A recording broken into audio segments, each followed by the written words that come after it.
PT Sinergi Inti Andalan Prima Tbk atau INET menyiapkan aksi right issue senilai 3,2 triliun rupiah untuk mempercepat ekspansi infrastruktur digital nasional.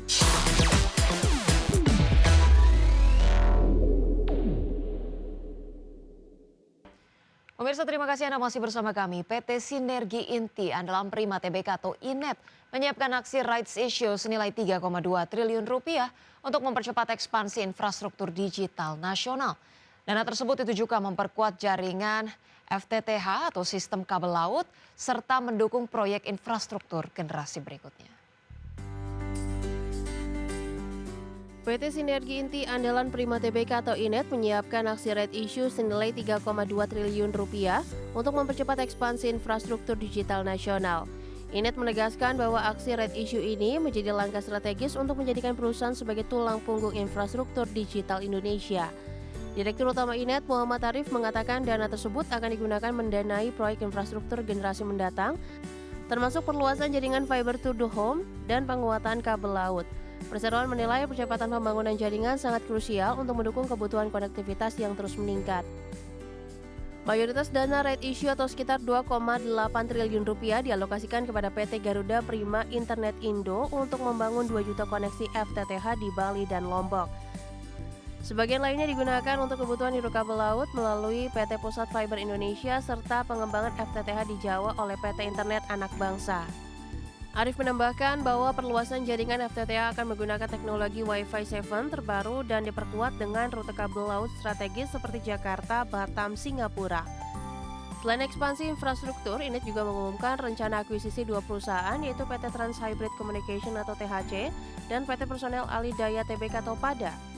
Akuisisi THC bertujuan melengkapi layanan konektivitas dan data center interconnect, sementara PADA akan memperkuat kapabilitas pendukung bisnis perseroan. Adapun dalam aksi korporasi ini, pemegang saham utama INET juga menunjukkan komitmen penuh menyerap haknya dan menjadi pembeli siaga untuk menjamin keberhasilan pendanaan. Berbagai sumber, IDEX Channel.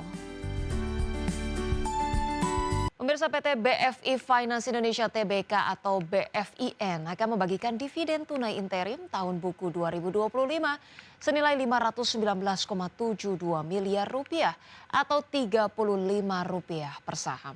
Keputusan ini telah disetujui direksi dan Dewan Komisaris per 28 November 2025.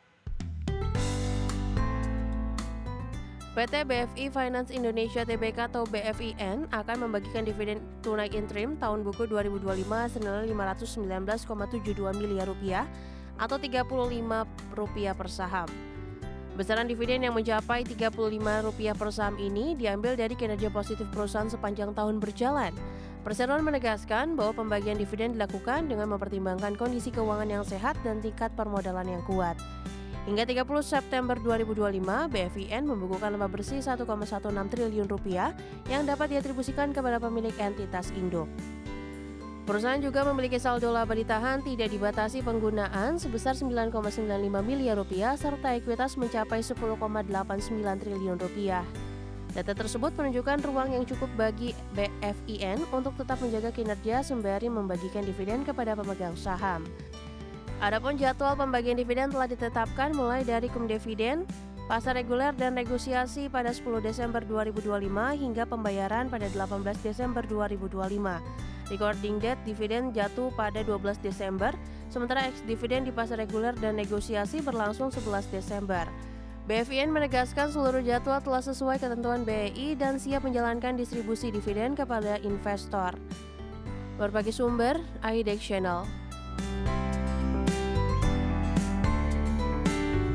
Dalam pemirsa berikut kami hadirkan informasi seputar pergerakan indeks harga saham gabungan pada penutupan perdagangan sesi pertama hari ini. Pemirsa, pada tanggal 3 Desember di mana IHSG terpantau menguat tipis 0,21% atau menguat 18 poin ke 8.635,1.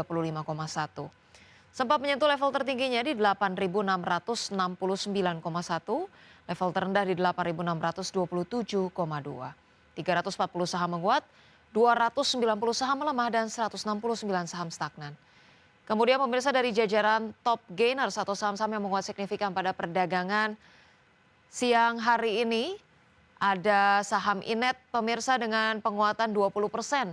Kemudian saham Mina dengan penguatan 1,9%, Saham film menguat 6,5% dan BTSI menguat 11,5%. Kemudian dari top losers pemirsa ada saham CDIA melemah 1,9%, BRMS koreksi 1,4%, Cuan melemah 1,4% dan Bufa melemah 1,8%. Berikutnya pemirsa dari pergerakan sektoral, di sini ada infrastruktur yang menguat 1,6%, teknologi menguat 1,2%, barang baku melemah 0,6% dan keuangan melemah 0,3%. Kita awali dengan informasi pertama pemirsa, pemerintah akan memperbaiki iklim investasi untuk mendorong percepatan pertumbuhan ekonomi nasional. Untuk mengatasi hambatan tersebut, pemerintah membentuk Task Force Debottlenecking, wadah resmi bagi dunia usaha menyampaikan berbagai kendala di lapangan.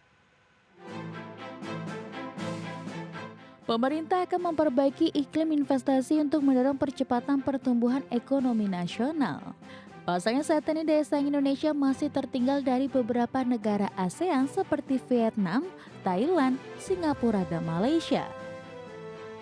Menurut Menteri Keuangan Purbaya Yudi Sadewa, untuk mengatasi hambatan tersebut, pemerintah membentuk Task Force Debottlenecking sebagai wadah resmi bagi dunia usaha menyampaikan berbagai kendala di lapangan. Tim ini akan menindaklanjuti setiap laporan melalui sidang debottlenecking yang digelar secara rutin. Purbaya optimistis pendekatan berbasis temuan lapangan dapat mempercepat perbaikan ekosistem investasi.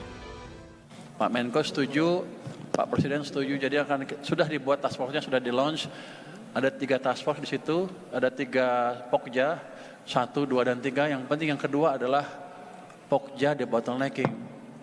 Di situ bapak-bapak, ibu-ibu, para pelaku bisnis, kalau ada hambatan di bisnis Anda bisa lapor dan kami akan sidangkan seminggu kemudian.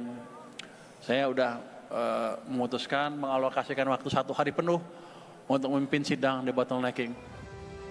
Selain pembenahan perizinan dan regulasi, pemerintah juga akan memperkuat perlindungan pasar domestik dari serbuan produk ilegal, termasuk pengetatan barang bekas impor yang merugikan industri dalam negeri. Pemerintah menilai kombinasi penguatan permintaan domestik, koordinasi kebijakan fiskal dan moneter, serta iklim investasi yang semakin kondusif merupakan syarat penting untuk mendorong pertumbuhan ekonomi. Dari Jakarta, Tim Liputan IDX Channel.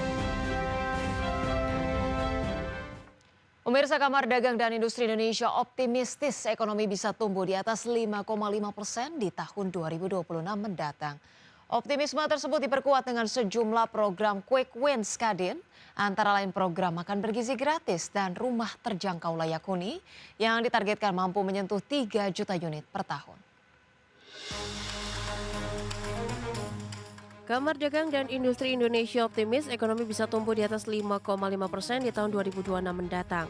Anindya Novian Bakri menjelaskan keyakinan tersebut didasarkan pada paparan berbagai menteri serta pimpinan lembaga teknis di Rapimnas tersebut, yang menegaskan bahwa arah kebijakan pemerintah dan program-program prioritas menunjukkan tren positif.